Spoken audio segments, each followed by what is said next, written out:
Welcome to the Furrows podcast, a podcast where we have conversations with people who have been transformed by classical education. My name is Ryan Klopak. I'm the Director of Executive Search at Arcadia Education, and I'm joined by my co-host, Alex Julian, the Director of the Classical Baccalaureate Program with CLT. Nice. We did it. Ladies and gentlemen, again. they said it couldn't be done, but we did the intro. At some point, the end of the intro, we will no longer be congratulating ourselves at getting through the intro. No, but it's these it's a little big deal. milestones have to be recognized along the way. So Yeah.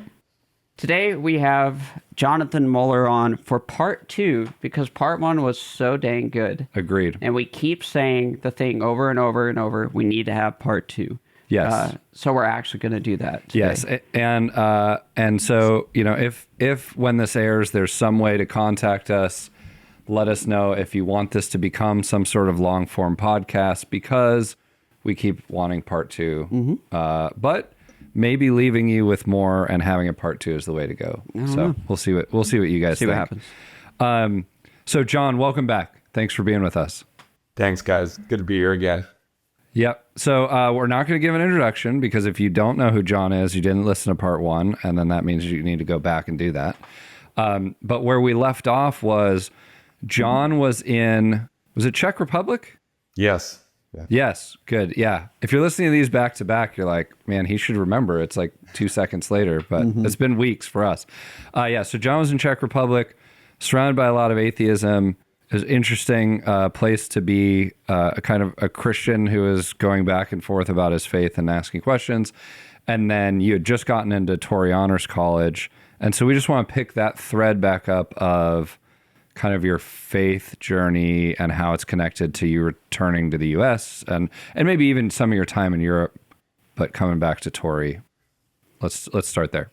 Absolutely. So I would add, there I am in primarily Prague, though I was living in a little suburb of Prague called Spraslav, which is a cool little place along the kind of outer tributaries of the Vltava River. Very beautiful little kind of rural place for a suburb.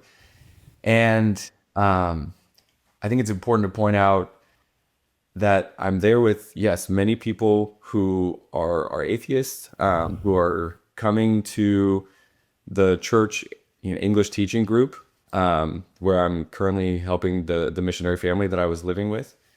So it's the case that I'm there with people who are kind of self-professed atheists, but also finding them to be really good people, who are very kind in their reception of me as a foreigner, someone who doesn't speak their language, and also I feel like this kind of paradox gets to the heart of what I found so impactful there.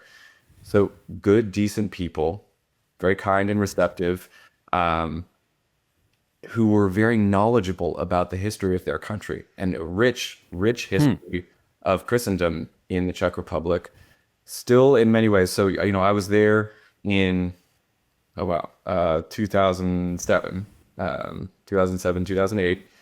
And that meant that when I spoke with people who were, in their 40s, 50s, 60s, I was talking to people who had either been children or young adults when Prague was still behind the Iron Curtain. Sure. And that was just very interesting as well, because, that, of course, had a lot to do with kind of the spiritual shift in the country. But for hundreds and hundreds of years, Prague, the Czech Republic, Bohemia, Slovakia has just such an amazingly rich history in Christianity, kind of this intersection, not just of Eastern and Western Christianity, but also then just a really important ground for Reformation and Roman Catholicism history. And so, it just was really fascinating to be there with that backdrop, with people who were frequently atheists, who were also very knowledgeable about this history, but didn't themselves embrace the spiritual tradition and reality that could be found there.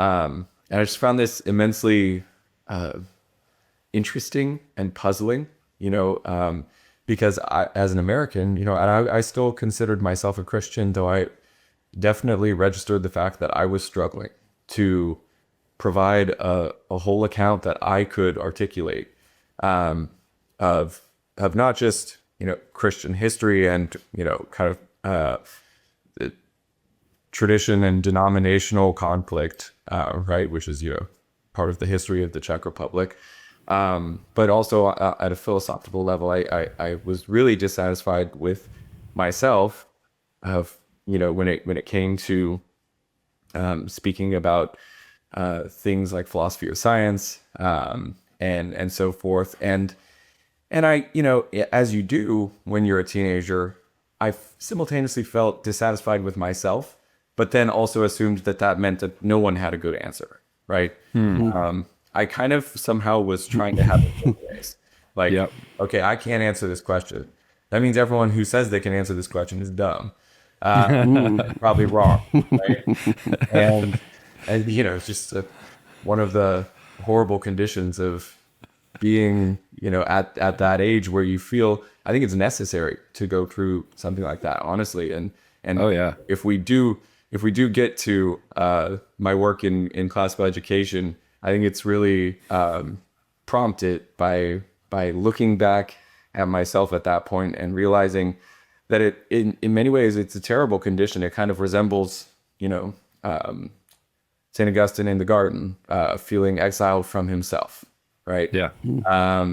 And sort of just being distraught and weeping because of that.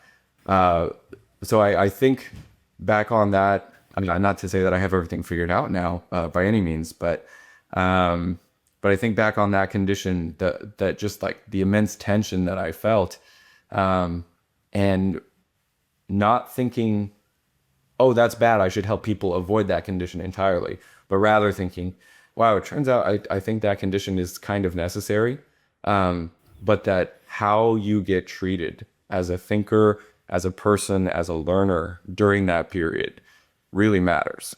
It really, I think, can change the trajectory of your intellectual life and your spiritual life significantly. If during that kind of fragile period, whether you get treated charitably, but also prompted to keep digging and keep engaging and coming up with better explanations, better answers, better accounts, or if you get approached by someone who's more disenchanted, more cynical, and they kind of like capitalize on your on kind of the turmoil that you're feeling at that point.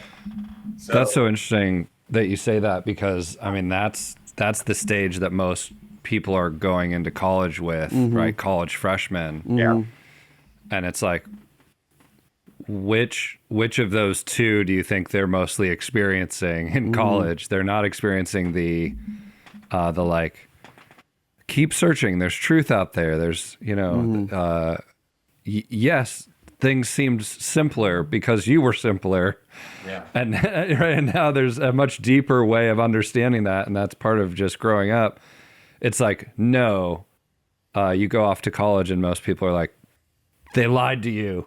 They kept things from you. It's not that you were young and that it would have been inappropriate for them to tell you this. So that's an interesting point, that like we have to remember how prone our kids are to being in that space. So what about... Well, and one more thing about that, I was thinking about some of the students we've had in the past who I've watched teachers get fed up with those kinds of boys very quickly, who found Nietzsche and that's just all that they can parrot. And they're just awash with cynicism. But what an opportunity to fill that void with charity and actual intellectual inquiry and challenge, rather than just being, I don't know, written off or responded to with dogmatism and annoyance. I've seen both dynamics, and I've seen that that latter response just drives students further and further into their cynicism and nihilism. So it's really interesting that you bring up the point about the treatment you received has such a profound effect on you. Right. Yeah. No, I think it's so important, and that actually leads me to kind of, one of the things that I experienced. Although funny enough, I read it when I was in the Czech Republic. It has nothing to do with the Czech Republic in some ways, but a friend had actually sent the Consolation of Philosophy with me on Nice. on my trip, and thank God for that friend. But it was something that came to me right at that moment, and I read it over the period of a couple of weeks, sort of amidst the setting that I described a couple minutes ago, and I just felt like Lady Philosophy was speaking to me. Like when she comes to Boethius in that first scene, and says that the first thing she needs to do is wipe the tears from his eyes. She banishes the muses, the whorish stage girls, right? And but she doesn't banish poetry. She banishes a certain kind of poetry that has to do with self-pity. Now she also simultaneously meets her student where he is. She comforts him, confirms that she was never going to abandon him. It's one of the first things he says to her.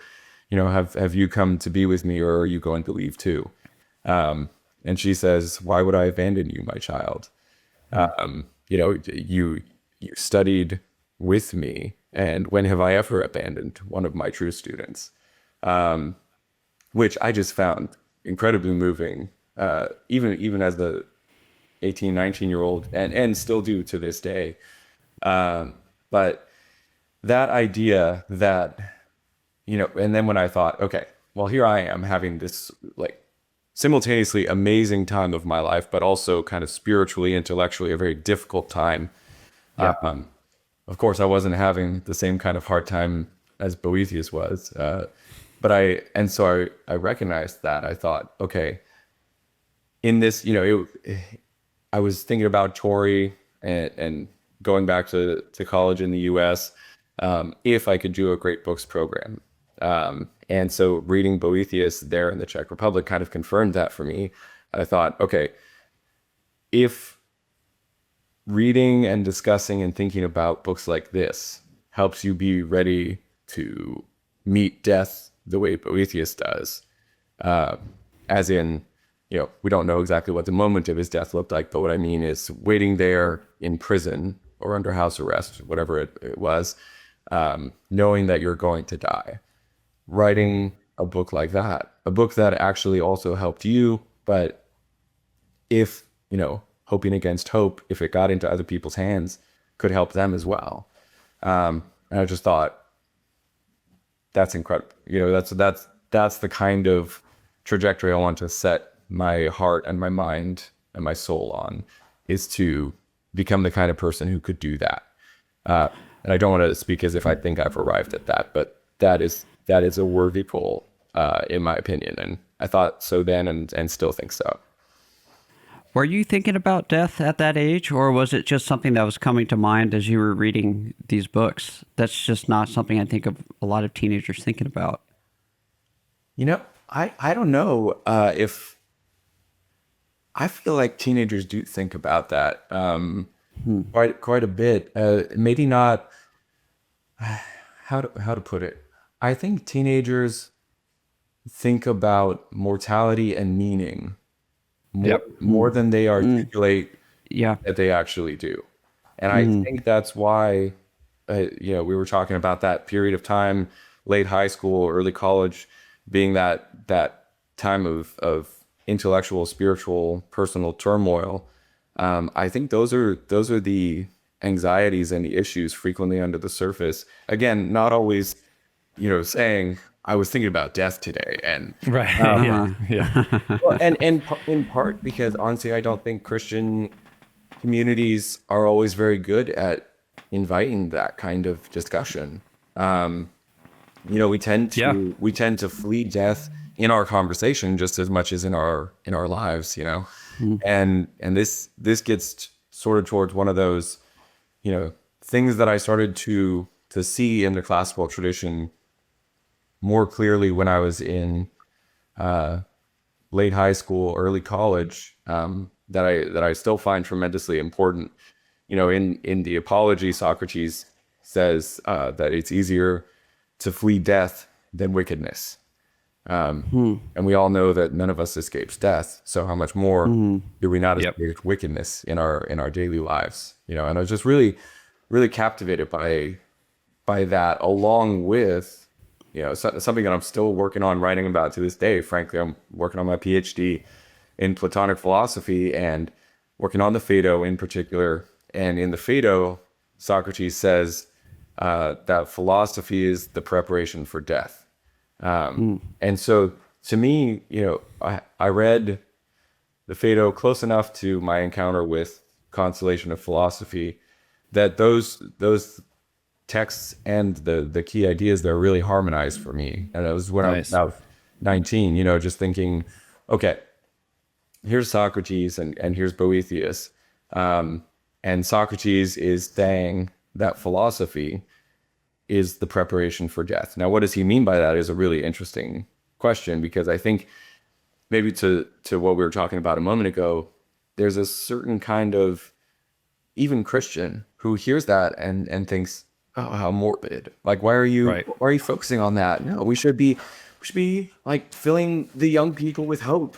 And it's funny because actually Socrates is being tremendously hopeful when he says that, because he makes that statement amidst the broader arguments for the immortality of the soul. But beyond that, like beyond the arguments for the immortality of the soul, he's making the argument that you should live in such a way that you can die well and be fit for the next life, whatever that exactly turns out to be. Because Socrates admits, like very clearly admits, that he can't have perfect knowledge about that. You know, he at one point compares himself, or at least he compares the philosopher. He gives this amazing little image of, you know, he says it would be like if you were a fish kind of flitting up towards the surface of the water, and for a brief moment you crested above the surface and glimpsed the sun, but then immediately dipped back down into the murky waters, right? That's kind of the best we can do, is if we, with, you know, between our reason and our poetic effort, to put forward a picture of what it would be like. But we can't say for sure what it is. You know, Socrates says that's a task fit only for a god. And Socrates can't do that, right?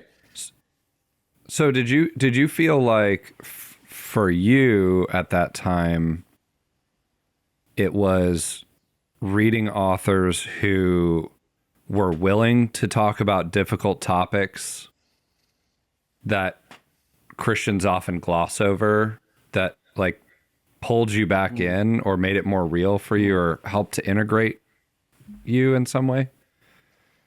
Yes. Yeah, I think that was a big part of it. To really grapple with, because that's the thing about Boethius, is it's not assumed at the outset of the text that this is all okay, right? Right. And to the opposite, you know, Boethius is there kind of saying, wait, I followed you.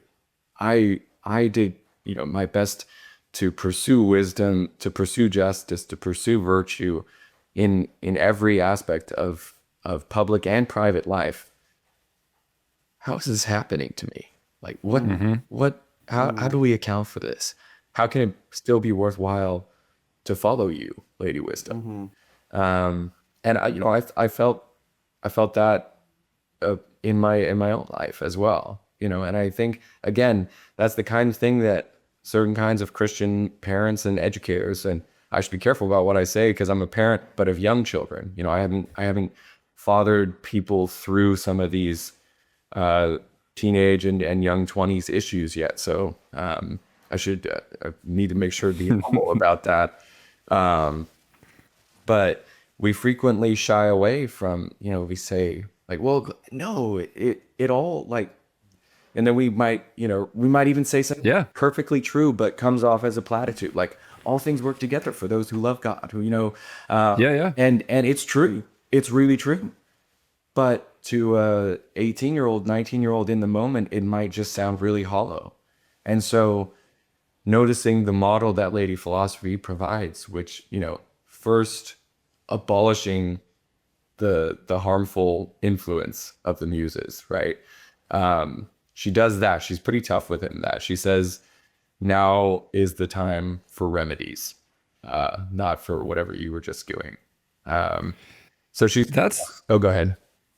No, I think it's so interesting and important because, my kids are younger as well, but there's just this desire to make sense of reality as it is, like not as you hope it will be, but as it is now. And I think in 21st century America, we're so concerned with comfort and with like Christianity being at the service of comfort, or our like a recognition that we're in God's favor because he's made us comfortable, that we have just like swept under the rug all these aspects of Christian doctrine that are really important, like suffering, like the fear of death, which is real, like the pain of the separation that happens with death. I mean, most funerals are just celebrations of life now. It's like not, there's, unless you go to kind of traditional funerals that have not changed for a very long time, you instead, even when you're like faced with a rite that deals with death, you don't even talk about death. You just talk about the life as though what we're doing right now is the greatest thing that we could fulfill. And therefore we have to make earth this really pleasurable experience. And it just seems like maybe we're forgetting that though Christ saves us, he didn't fundamentally change the fallen world. Like, yes, he fundamentally changed the fallen world we live in one way, but in another way, he did not. Like all future sin could be removed. We could be living in the garden again, and we're not. And I think sometimes we forget how to deal with that. We try to preach a Christ without a cross. Yeah. Right. That's right. And I was also thinking about, I made the comment, I don't think teenagers are thinking about death all that often, but I think you're right. I think they do. But when they do the stupidest things that they will ever do in their life, it's when they're in that mode where they think they are completely immortal. And death is the farthest thing from their mind. Sure. And the thing that brings them back to reality is that brush or is that encounter with death. Like you can't live in that suspended animation for too long before death pushes its way back in. Yeah. So how does that kind of square with your experience then, John? Was it some of that, just this like, I don't want to lead you, but how does that? Yeah, no, I think that because when I think about what we're talking about, I think about my dad being a Presbyterian pastor, and that man will preach a proper funeral. Like you talk about, death is the enemy, and he will then present the gospel. And so it wasn't that there was no model for that in my life. Again, I think in a teenagerish way, I had driven a wedge between philosophy and theology. And so even though I knew, like, I could hear what the answers I had been raised with would be, I had this sense, incorrectly, but persuasively at the time, that they weren't sufficient outside of church somehow. Yeah. And I think, you know, we talked about like the parts of this stage that might be necessary, and so it really matters who's with the student at that point. I think that is necessary to, or not always, but it's often the case that people go through some kind of phase like that, where they have driven a wedge intellectually, or someone has helped them drive that wedge unhelpfully, between things that actually cohere, but so might become persuaded, like I was, that, you know, the answers in the Bible or the answers in the church were not sufficient for the world of philosophy and science. And so I think what I began to identify at that point was my sense of which questions needed to be answered and maybe brought into consideration with how I had been raised in the Christian tradition. But I felt like I had to at least like really mean to leave if I found that the answers were not good enough. And if you occupy, you know, if you commit, like, I'm going to find the truth no matter how uncomfortable. You know, many people tell themselves that while also sort of not actually engaging in open inquiry. Like, Yep. they tell themselves that while also sort of just tending towards whatever vices they prefer at the moment, right? And I'm sure I was guilty of that. I didn't want to do that. I really did want to find, you know, if something was true that I hadn't believed yet, or if things that I had believed turned out to be false, I wanted to know. And that was where, you know, I would say the good that could be done in a great Boethius Honors College like Torrey was really beneficial to me, because I was in a much safer setting than I realized, but I was also with, you know, plenty of peers who either were experiencing a similar struggle or indeed turned out within a few years to not be Christians. And we worked really hard, you know, but I would say a great thing about Torrey when I was there is that, especially for those of us who kind of became especially attached to Plato, and we had these awesome marathons, we would call them. So the director of the program, Dr. John Mark Reynolds, would bring in his supervisor from his University of Rochester days, Dr. Al Geyer.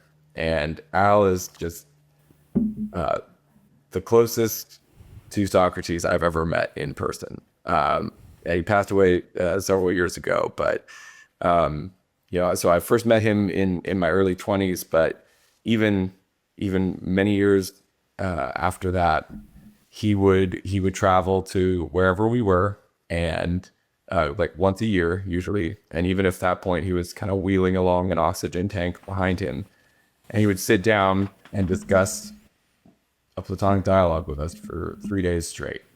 And those were our marathons. And so there was, you know, a group of my friends, but then also my wife, Megan, who's not my wife at the time, but when we were, you know, we met at college, that we grew up 10 minutes away from each other. It's very, very strange how these things work.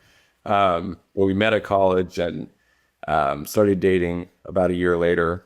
And, you know, we would go to these marathons together and then just go and keep talking, you know, 3 days straight of talking with, you know, a 75-year-old man about the Republic. That was our idea of a good time in college. Nice. That's great. So yeah, I mean, I think you're alluding to it, but what is it about once you were at Torrey, you're back in the US, that kind of continued your journey or path towards the faith and towards kind of renewed sense of purpose? Was it Plato? Because if so, then I'm going to trap you and say, you just said that anything outside the church wasn't necessary. Yeah. Wait, did You know, I say anything outside the church wasn't necessary? Probably Or he not. thought that at the time. Probably not. No. Yeah, I think you said that he had a mistaken idea. Yeah.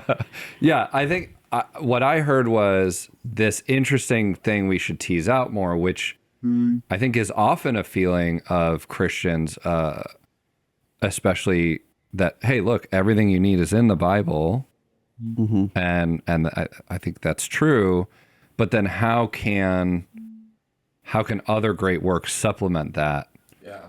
So that, like, to remove the wedge, like you were talking about. So we don't have to talk about removing the wedge right now, unless that's relevant to I think the question I asked. I think that's good for the question you asked, because if I seemed to give the indication that nothing outside Scripture would be necessary, then I misspoke. I think I was trying to allow for the possibility that someone maybe more virtuous and pious than myself wouldn't need Plato necessarily, or Lao Tzu, because remember, in our previous conversation, and so I would characterize the journey back into deeper Christianity for me was a circuitous path that in high school involved Lao Tzu and the Tao Te Ching, and then in college involved Plato, and helped me, kind of via Augustine and Boethius, land more solidly in the Christian tradition, and then ultimately to figures later. But yeah, I would say there's kind of in my wandering, Lao Tzu and then Plato really helped keep me in the game, so to speak. And kind of, I think I mentioned last time how captivated I was by the beginning of the Tao Te Ching. The Tao that can be told is not the eternal Tao. The name that can be named is not the eternal name. But then, of course, grappling with Plato, and I would say especially Phaedo, and maybe that's why I'm working on it to this day. But that question of philosophy as preparation for death, which is really a how should we then live question. And then I became tremendously annoyed to remember that my dad, one of the Sunday school materials that I had been raised on was the How Should We Then Live series by Francis Schaeffer, wearing his long socks, trudging through the Alps and so forth. And talking about history and apologetics and stuff, things that honestly had been less appealing to me as a young man, at least in that presentation. But then to realize, okay, that really is the question. How should we then live if these things are true? And this, for me, especially Plato, but just that spirit of rigorous discussion, of intellectual humility, yes, but also kind of intellectual ferocity that we engaged in with our peers to just not settle for easy answers and to keep digging. For me at least, as a young man, that was really necessary, right? Because so often I have been in situations where I felt like we were afraid of what the implications of something might be, or we had backed off from the truth.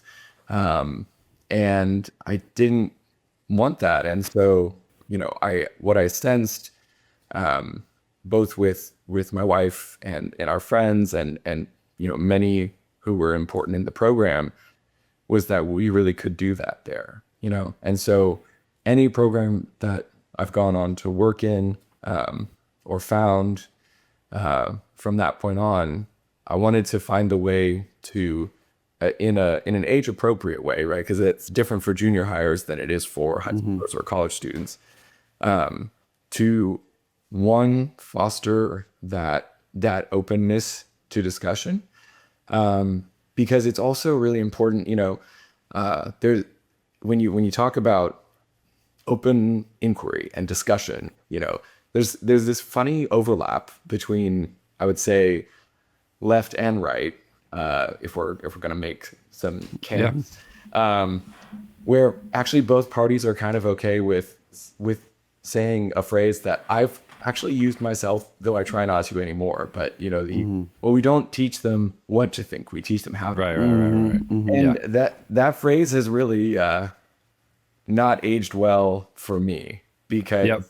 and maybe for many who work in classical education, because in one sense, for what the person means, I agree. There's an art of discussion, an art of reading well and thinking well. There is like the use of formal logic, all of these things that you can be trained in. As far as, you know, they do sharpen you and give you tools for how to think.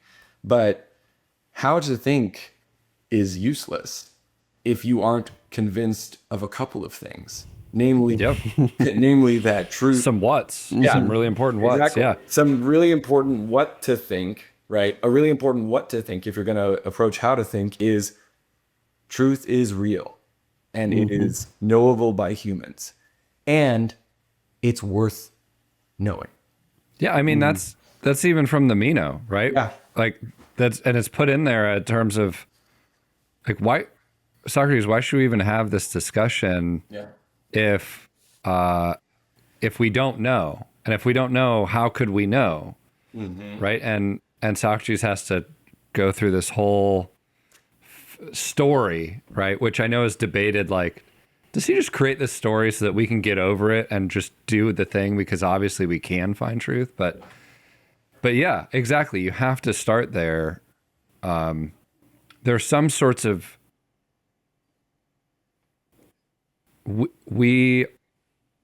I think there's several things here. One, we're so afraid of positing something as true given our life experience with the young, as though it's not kind of their job to try and test that stuff anyway. You know, it's much easier to fight against something or have intellectual ferocity when someone has a clearly defined thesis than when they're pretending like they don't have a thesis at all. Yeah. Right. Like the second you think you read something and you're like, this person's not claiming anything. It's like, oh yeah, they are. They're just being sneaky about it.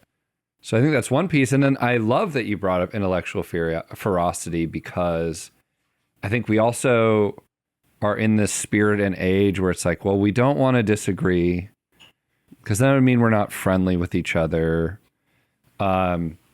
Whereas I don't know that you can make certain progress intellectually without some intellectual adversaries. Like even if it's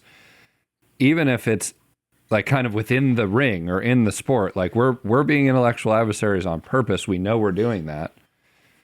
But yeah, and why are we so okay with the physical adversity of two teams coming together? And we recognize that nature kind of demands that for excellence. But then intellectually, we shouldn't do the same thing. I think this gets exactly to the line that has captivated me since I was 19, when Socrates says, it's easier to flee death than wickedness, right? We all know what it feels like, well, maybe, to be playing a sport and realize like, oh, that guy's way better than me. You know, Yeah, I know what that's like. Yeah, me too. I'd be wrestling or some, you know, I played hockey all through high school. So up to the point where guys were starting to get pretty big, and I'm not small. I'm 6'3".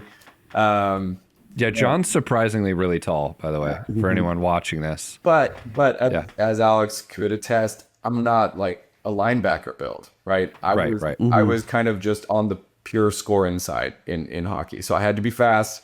I had to have good puck handling skills and good shooting, but also get out of people's way because I would get crushed, right? And so we all know what that kind of physical threat feels like, or that physical realization of a limitation, right? When you bump up against it, depending on what exactly is happening, it can be a little scary, right? We don't like to admit that.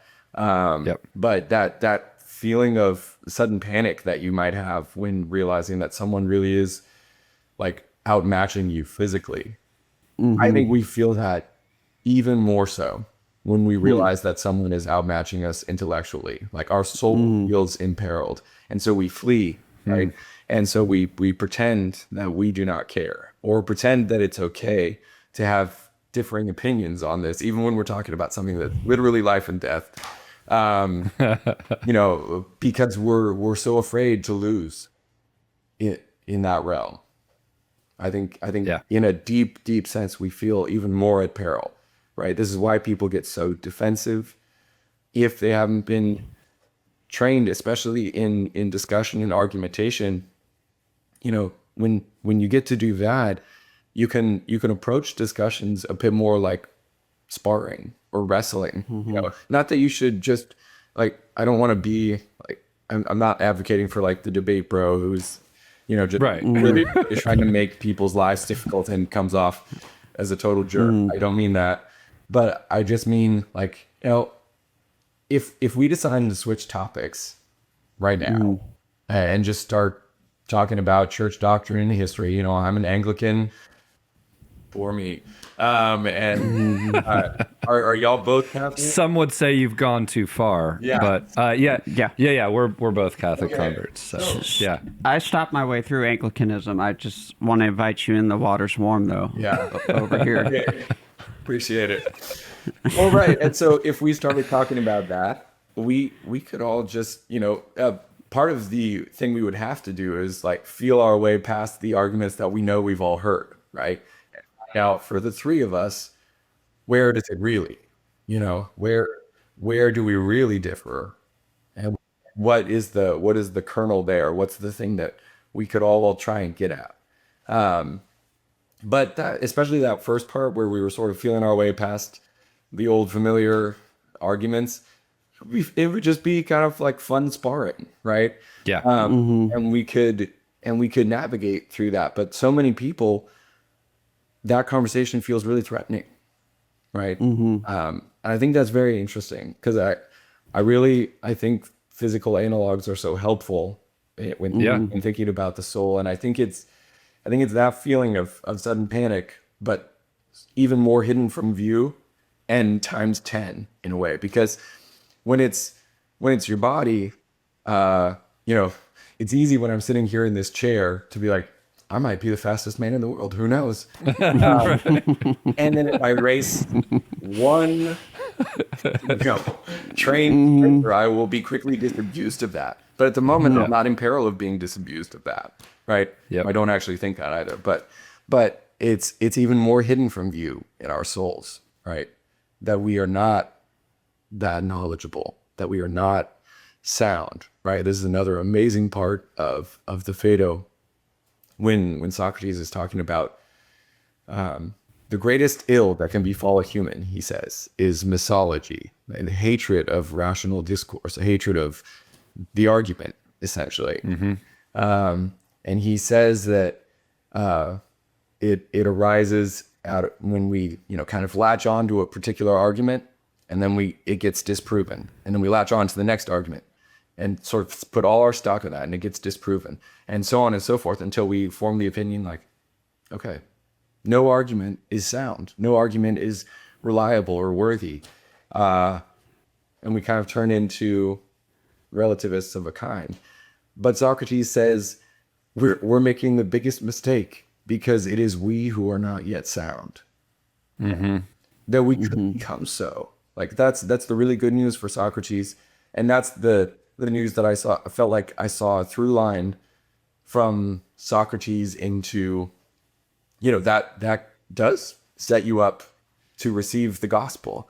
And then it sets you up to hear St. Justin Martyr talk about why he thinks, Socrates is actually a Christian, because the way that you become sound is not through your own effort. It is through a continued engagement with the Logos, right? Right. That's what Socrates says in the Phaedo. And so then, of course, when St. Justin Martyr is reading the Gospel of John, for instance, and hears, in the beginning, Logos was with God, and the Logos was God. He sees the connection between what Socrates was talking about 400 years ago and what is being observed there in the Gospel. Now, some people are uncomfortable with that. I don't want to make that seem as if that's the only reasonable case for Christianity. I'm just trying to point out this resonance in kind of the trajectory that I saw unfold in Yeah. of, okay, it's apparently really important to believe that truth is real, that it's knowable, and that when you get disappointed by a particular narrative or account, as Socrates calls them, you should be really most willing to believe that it's because you're not yet sound, right? Yep. But you could become sound. And if you keep engaging with the arguments, you will. I think that's so important. I mean, so was that the crux of it for you in terms of removing the wedge between philosophy and theology? Yeah. I think that was absolutely just a huge part of it. And you can kind of see like how maybe Constellation of Philosophy set me up for that trajectory specifically, because the first part is all like lovely and pastoral and comforting, and then before you know it, you're talking about divine simplicity. And I think many approach that text and think like, well, how does this hold together? But for me, even at that age, I thought, well, of course, this is what, like, these are the questions you have to ask if you're really gonna trust that this is the path to pursue, right? It has to be something that can't just make you feel better in the moment, which is why the muses are so unacceptable. The elegiac muses, anyway, are so unacceptable to lady philosophy. It's not that Boethius doesn't need poetry. He does need poetry. Lady philosophy keeps singing him songs as they're working their way through the arguments. But they're of a really different kind and nature than what he had been kind of self-soothing with before. So is this need to spar? Is this what starts sparking your curiosity for teaching? Yeah, I think so in a way, and honestly, just gratitude for the fact that I had been placed in a situation where that was possible. I think I try to be fair with teachers, because I consider myself one. I know that there's a part of me that is the nerdy guy who just wants to keep talking about Plato. Right. But I am that way because of how enriching that has been. Right. Yep. And I want to provide the conditions where that can occur for others. Right. And so, especially when I would think to myself, I didn't plan to be a teacher. My mom would be laughing if she was watching this clip, because from a young age, she would tell me that I was going to be a teacher, because I would always be reading these books and then like come out of the living room and be like, Mom, did you know? But I always rejected that notion. I thought, no way, that's never going to happen to me.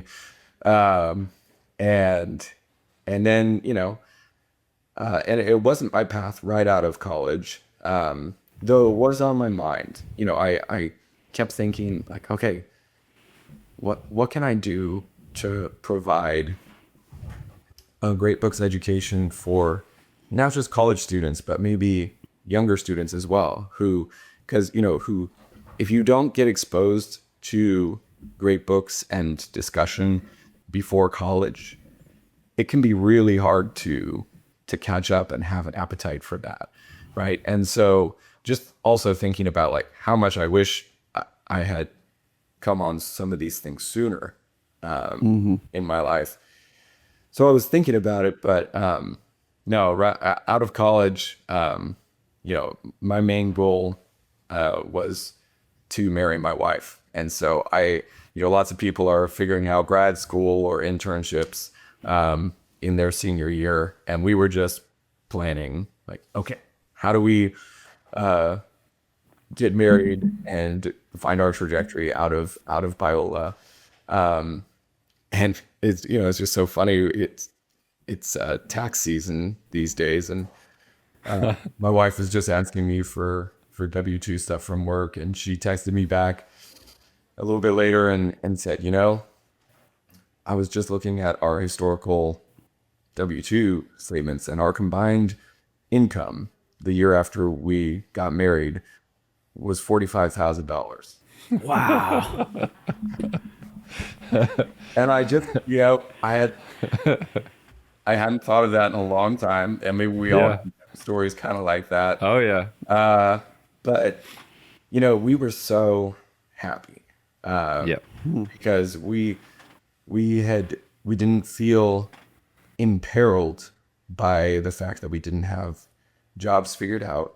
We were both, more well-read and more spiritually alive and convicted of Christianity than we ever had been.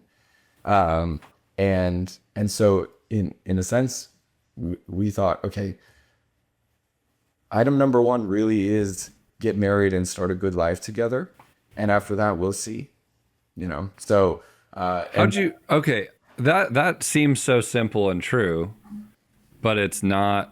I mean, I think it's happening more than it has in a long time for people, that they're just getting married right out of college. But, I think the prevailing wisdom from older generations is still figure out the economics of the thing and then do the thing. So how did you dodge that? Or what advice do you have around that? Well, I don't know if anyone should take my advice because of what I just said about our combined income. No, I think that's a point in your favor, actually. Yeah.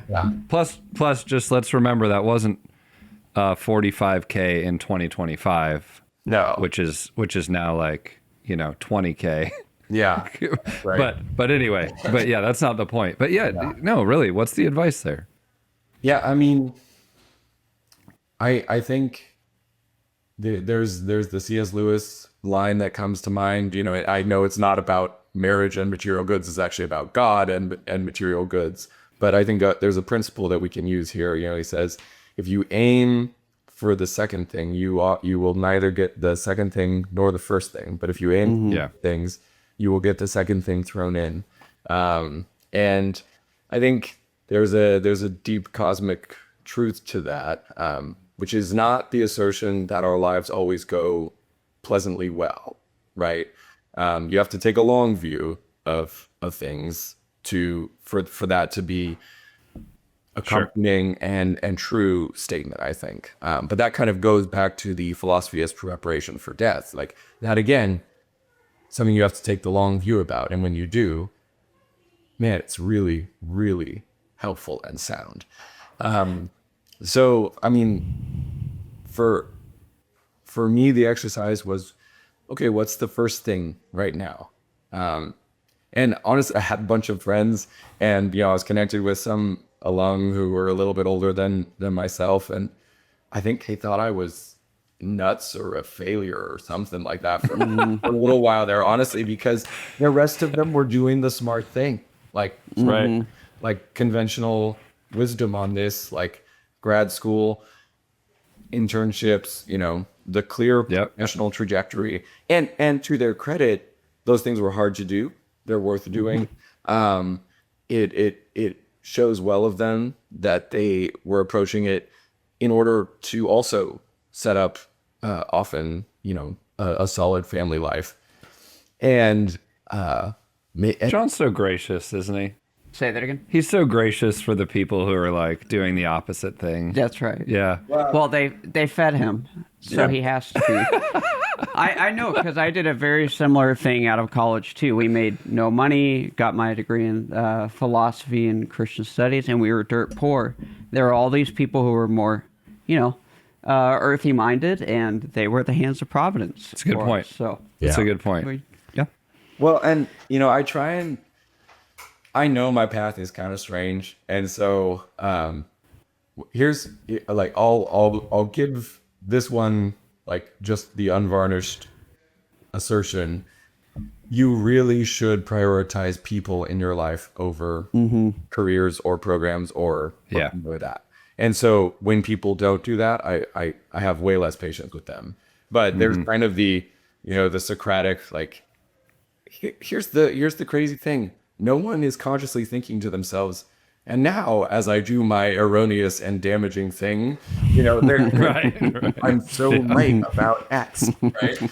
And so trying to imagine what that is, even in best case scenario, otherwise you might miss people just, Yeah. in your own understanding. But yeah, I mean, absolutely, Christians are not exempt from this either. Like mistakenly prioritizing career and social advancement over individual people.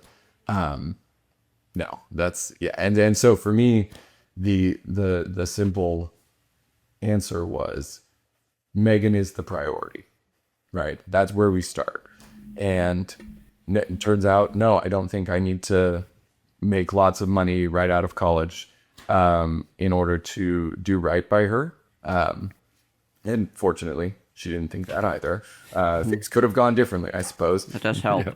But that's I think why we were together at that point is, we both had that kind of shared commitment that even if we were really poor, if we had each other, we would be happy.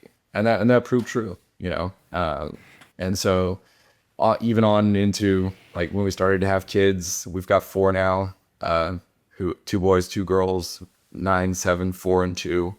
So it's a very loud household in the Mueller family, but yeah, just prioritizing the people in the family, even above, the jobs that we have. And we've had important jobs along the way. I'm very thankful for my role at Aristoy.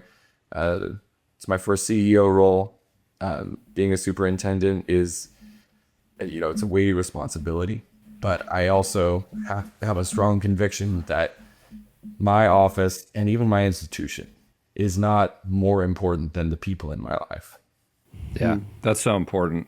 And I think that's a perfect segue to talk about that trajectory of your work in education. But I do just want to say, like, especially as a Catholic, I know people have different vocations, but those vocations are connected still to marriage, parenthood. And I think the longer you put those off when they're there and in front of you, the worse it makes you, at least in my personal experience. Like, I was not improved for spending more time unmarried. Like, my path to holiness is definitely through the the sacrament of marriage and family. And there's a reason it gets harder for people when they continue to prioritize other things. So Yeah. Anyway, okay, but we only have a few minutes left, so I want to talk through, as you're an educator, how did you know that was something you wanted to do? I think you talked about it a little bit there, but maybe let's go into when you moved out to Houston. What fruit did you see coming from being in education?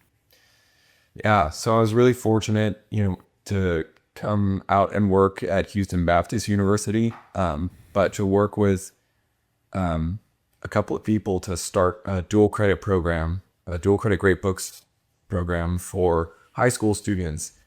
That then we kind of had this experience of, okay, we started doing this because we thought we wanted to prepare people for college, right? To be able to do the honors college at HBU, now HCU, to get the most out of that, or if they want to go to Torrey, to get the most out of that, or Thomas Aquinas College or something, right?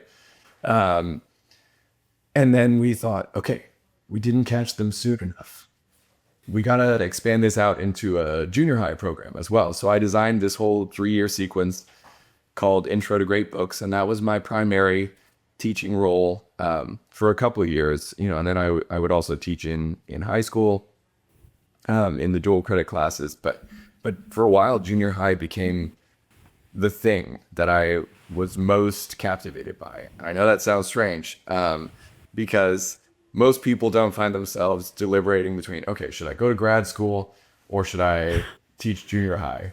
And feel really excited about both. And that maybe lots of people in humanities do actually find themselves in that position, but they don't feel excited about the junior high one. And I actually really did, because I was able to design the curriculum, kind of thematically around, and we would read, Chronicles of Narnia and The Hobbit, but also sprinkle in, harder texts, Shakespeare, Plato, Aristotle, to kind of prepare them so that when they started the chronological sequence in ninth grade with us, that they would be familiar with reading some really hard texts, but also doing so alongside books like The Lion, the Witch, and the Wardrobe, where they would then still be able to have this conversation about virtue and about death that really fits well with the Phaedo, but they're kind of waiting it, right? And I found that so fun to be able to sit with 14 eighth graders in a classroom and do them the honor of treating them like they were capable of valuable reading and valuable thought, and that I was going to ask them a question and then really pursue the conversation together.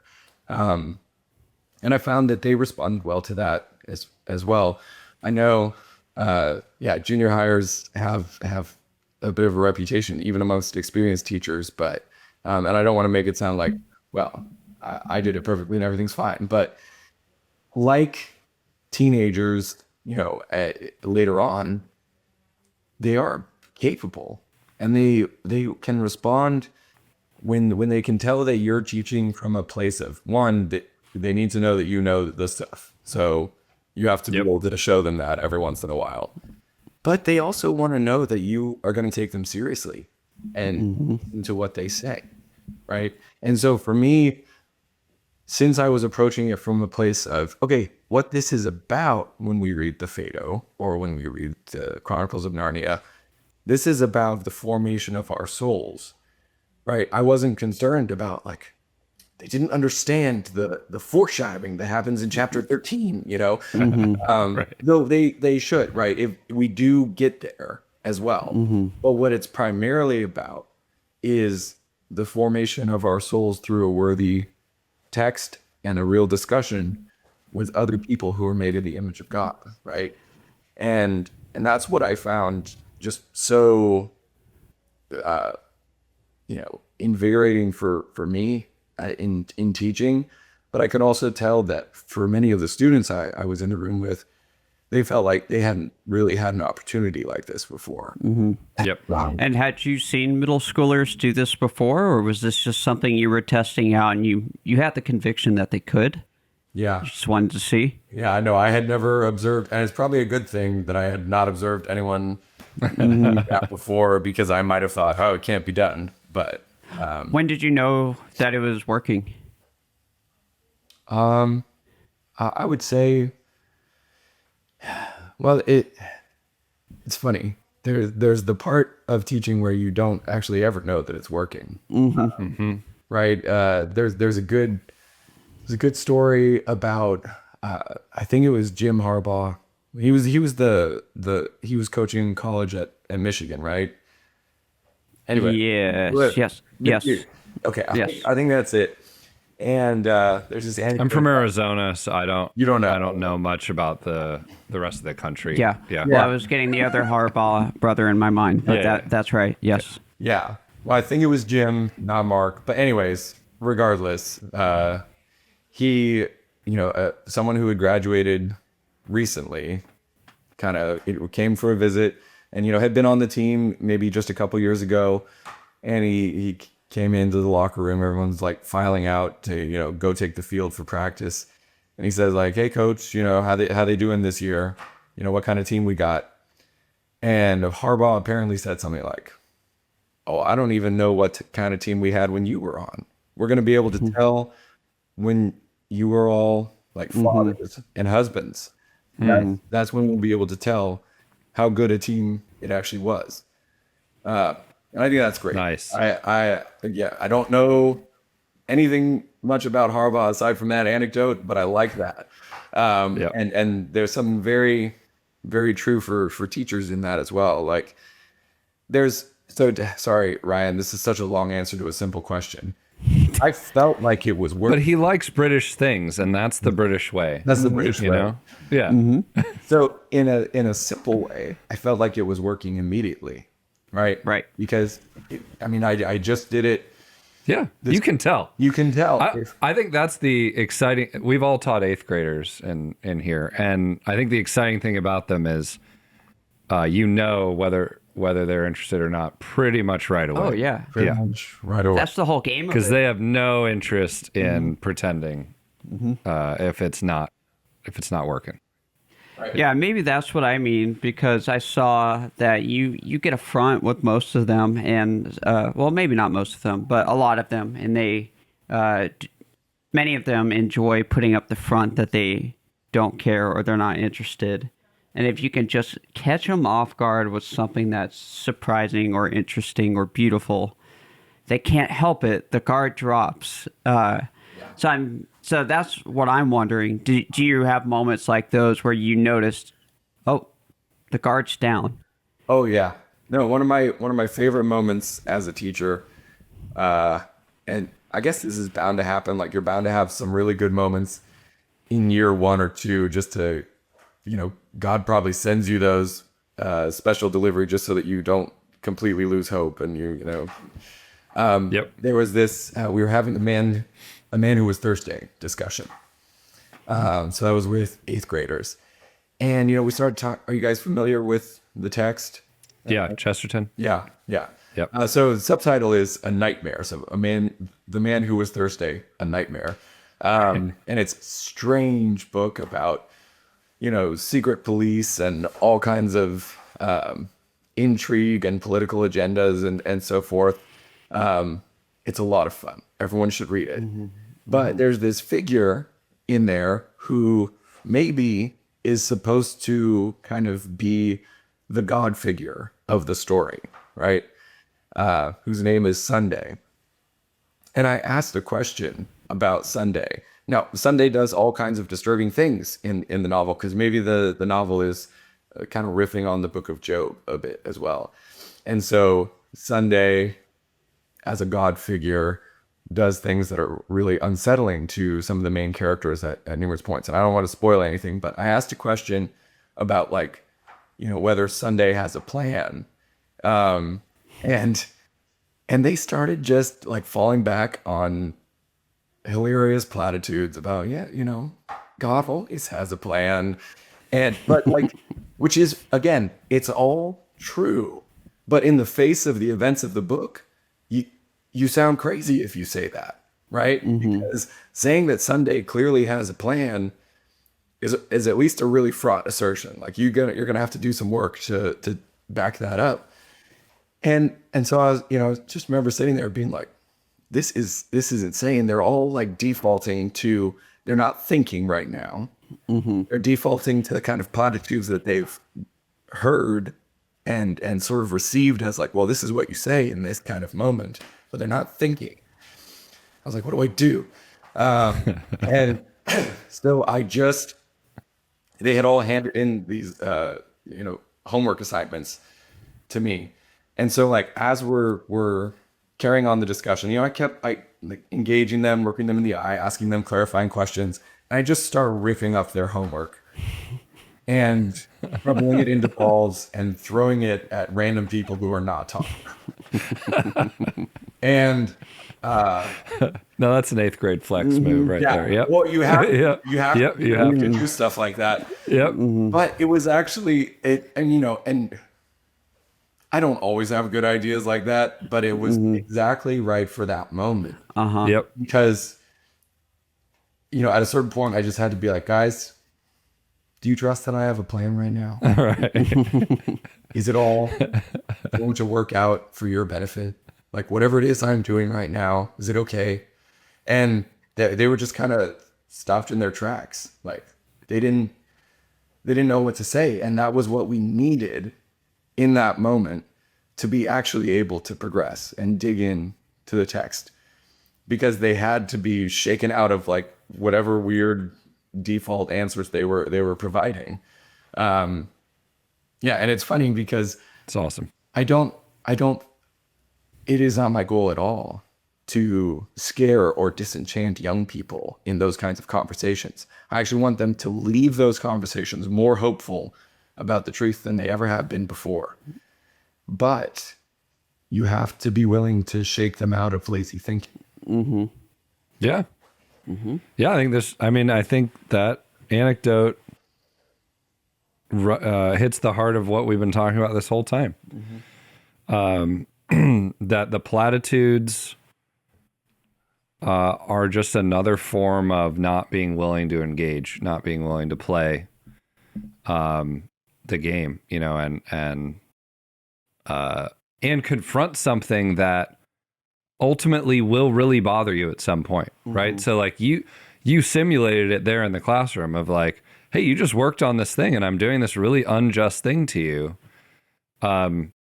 But life's going to do that to you. And how are you really going to respond? You're not going to respond to God with a platitude when he denies you something you really want, or allows something really difficult to happen to you. So I think it's fantastic. Well, I know we're at time, aren't we? I think we are. Oh my goodness. It's crazy. Which means we need a part 3. Okay, but we're going to wait a while on that one.